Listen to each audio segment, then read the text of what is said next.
پتمنې خوري اسلامي دین ستا عزت غواړي، د انساني کرامت لستا بغاوت غواړي، د انساني کرامت لستا بغاوت غواړي. محترم شیخ صاحب یو ورور سوال کړی دی چې د خاوند او د ښځې ترمنځ د شریعت له مخې باید زندگی څنګه وي؟ کڼې پختۍ د حوا نورې څو خبرې واوره، له مینې ډکې ښې خوږې لکه شکرې واوره. بسم الله الرحمن الرحیم، الحمد لله والصلاة على اهلها وبعد.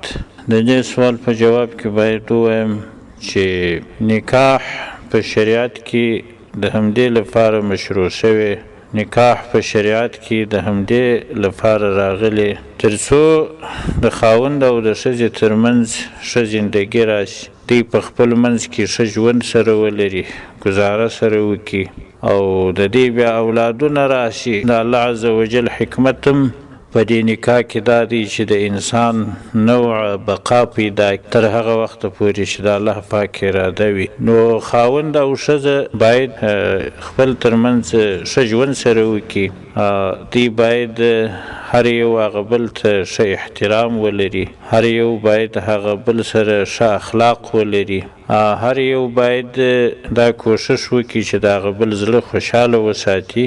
نو د همدغې لارې بیا دوی کولی شي چې خپله یوه ښه آینده ولري او په خپل منځ کې ښه خوږ ژوند ولري.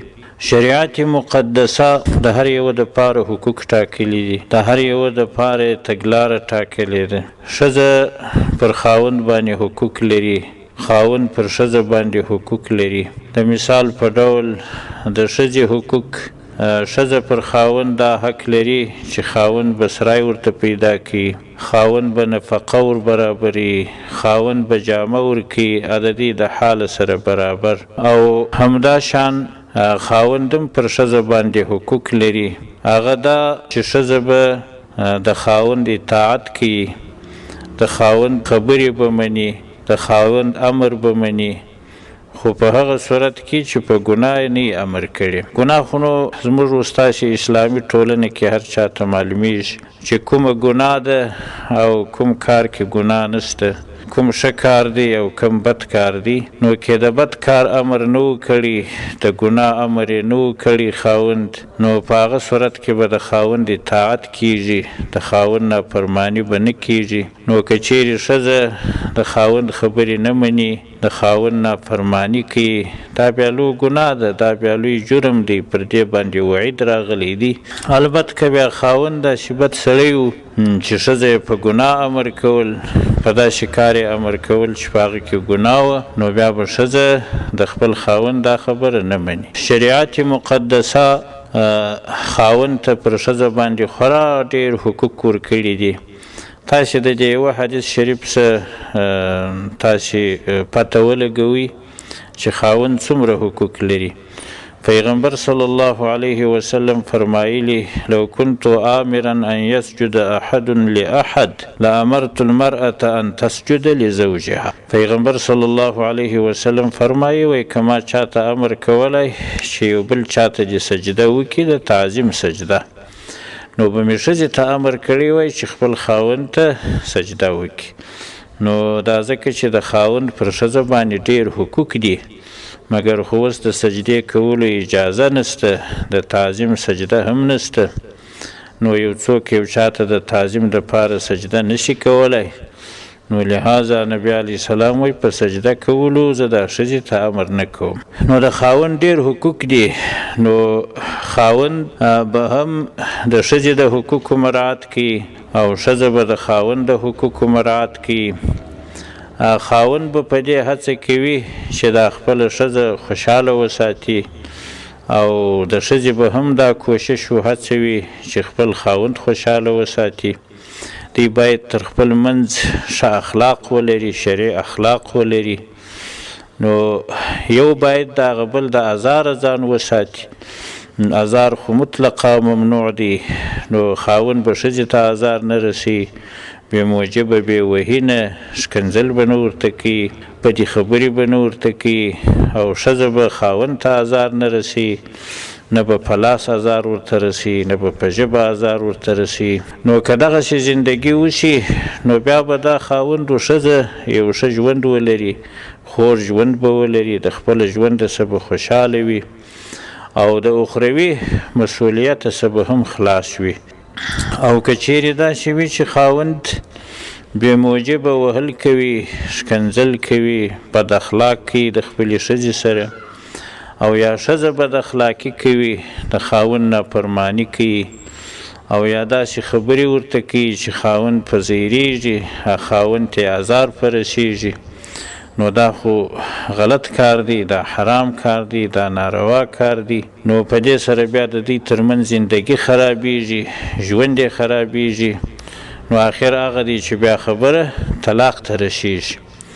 نو د طلاق څخه که څه هم خاوند کار اخیستلی شي، خو دا ډېر یو د ضرورت په وخت کې پیغمبر صلی الله علیه وسلم په حلالو شیانو کې مبغض ترین شی طلاق بللی، چې الله تعالی ته ډېر مبغض دی په حلالو شیانو کې هغه طلاق دی. نو د طلاق څخه خاوند استفاده کولی شي، طلاق خو ورته جایز دی، خو داسې د یو ډېر ضرورت په وخت. نو خبره ولې طلاق ته ورسیږي؟ د خاوند و د ښځې د بدې ګزارې سره نو بیا اخر هغه دی چې خبره طلاق ته رسیږي. او طلاق پیغمبر علیه السلام عند الله یو مبغوض ترین شی په حلالو شیانو کې بللی. نو که دغه د شریعت په چوکاټ کې زندگی وي نو یو بل ته ازار رسول نه، نو ښه اخلاق وي د خاوند و د ښځې ترمنځ. هغه شریعت چې کوم حقوق هر یو ته ټاکلي د هغه حقوقو مراعات هر یو وکړي، نو بې له شکه به بیا د دې ترمنځ ښه زندګي وي. او که د ښځې د خوا بد اخلاقي یا د خاوند د خوا بد اخلاقي د شرعي حقوقو مراعات نه کیږي، هغه ښځه بدې خبرې خاوند ته کوي، دا ښځه باید د خاوند حالات هم مراعات کړي. دا خاوند یو وخت یو مزاج داسې وي چې خسته وي، نو دا وخت کې باید هسې خبره ورته ونه شي چې په هغه سره دی ازاریږي، برداشت یې نشي کولی.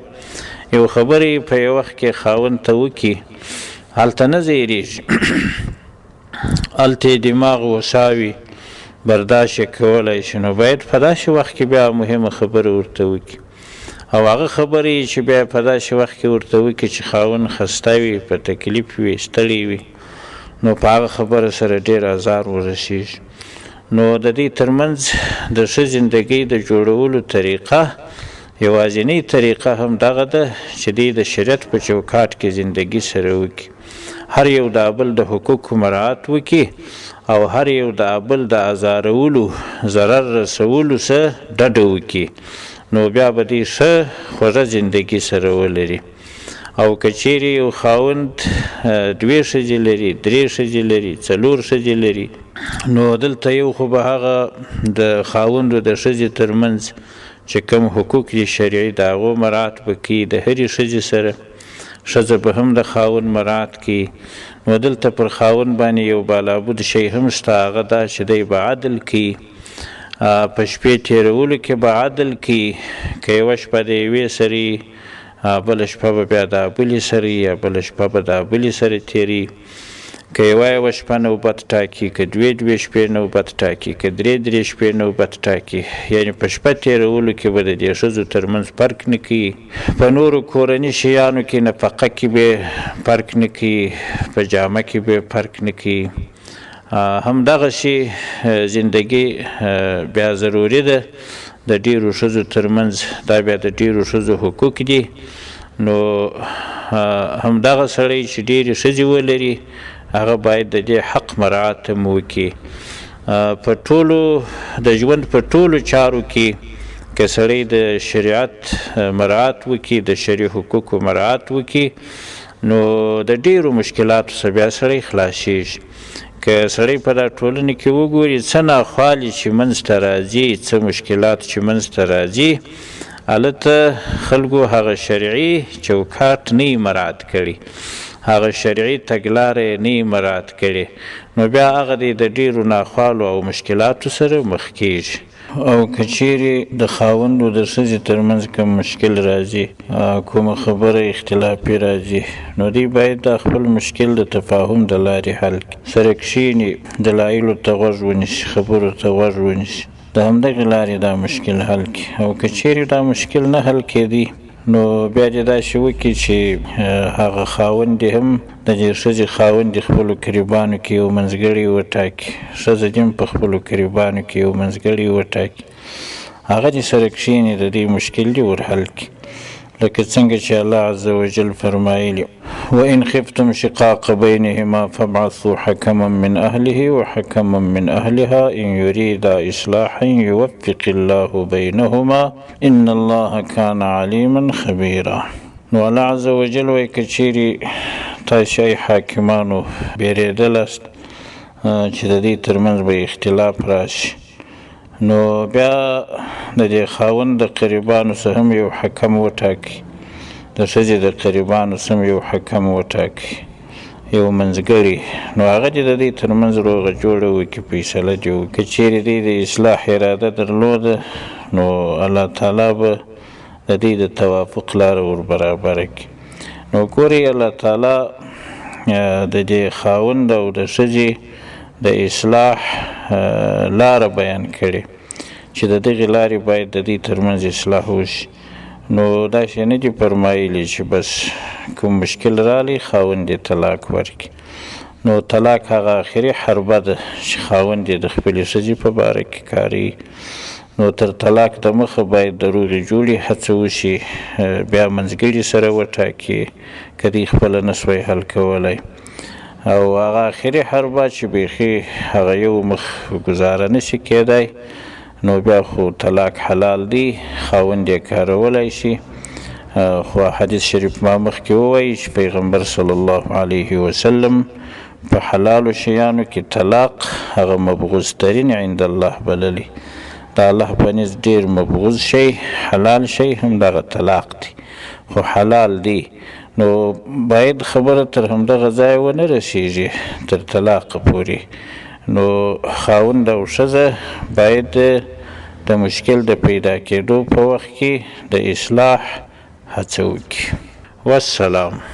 دستا په حق له پیدا شوي اندېښنې را سره، یو خانه وړه رواجونه عنعنې را سره، بل خوا د ظلم او ستم دی افسانې را سره، دا له فریب او مکر ډکې زمانې را سره، د دوستۍ رنګ کې ستا دښمن در نه ستا پت غواړي، د انساني کرامت خلسته بغاوت غواړي.